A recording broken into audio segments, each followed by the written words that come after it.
ایک بوڑھے آدمی کی جھوٹے قسم کھانے کی۔ ایک دفعہ کا ذکر ہے کہ ایک آدمی نے سفر پر جاتے وقت کسی شخص کے پاس 40 اشرفیاں یعنی سونے کے سکے امانت رکھوا دیے۔ 6 مہینے بعد آدمی سفر سے واپس آیا اور اس شخص سے اپنی اشرفیاں مانگی تو وہ صاف انکار کر گیا کہ میں نے تمہاری کوئی امانت نہیں۔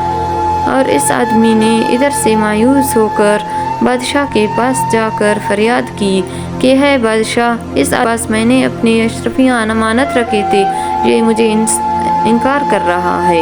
بادشاہ عقل مند اور انصاف پسند تھا، اس نے دونوں کو ایک ہی وقت میں دربار میں بلایا۔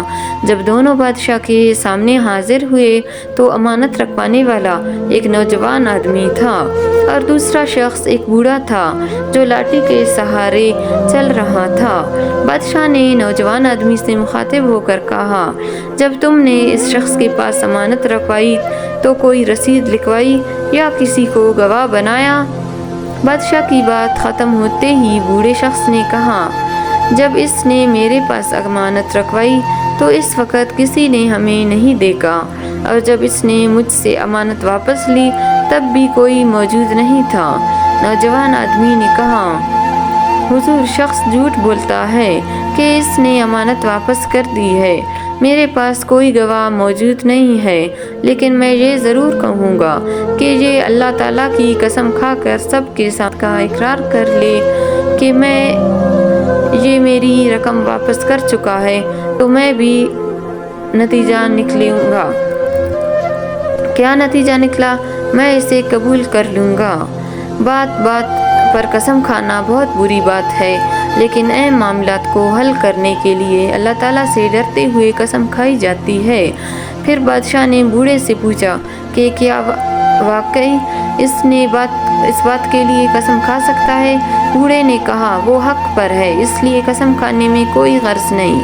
پھر بوڑھے نے اپنی لاٹھی قریب کھڑے نوجوان کی پکڑا دی اور اپنے دونوں ہاتھ آسمان کی طرف اٹھا کر کہا، میں اپنے رب کی قسم کھا کر کہتا ہوں کہ میں نے اس شخص کی 40 اشرفیاں واپس کر دی ہے۔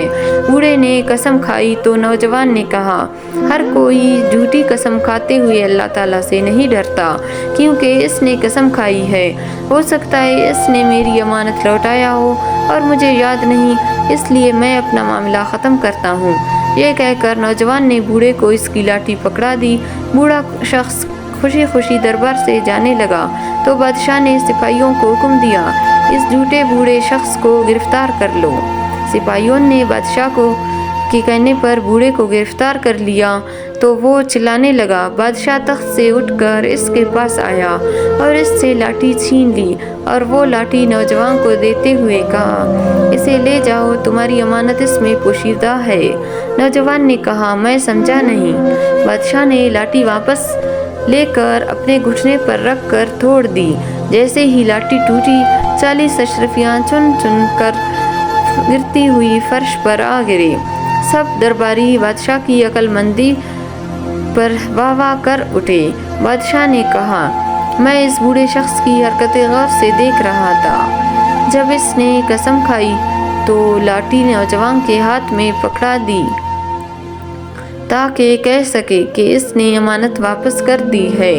بس شک اس نے سچی قسم کھائی تھی۔ قسم کھانے کے بعد جب اس نے لاٹھی واپس لے لی تو میں سمجھ گیا کہ اس نے اشرفیاں ضرور اسی لاٹھی میں رکھے ہوں گے، اسی میں پوشیدہ ہیں۔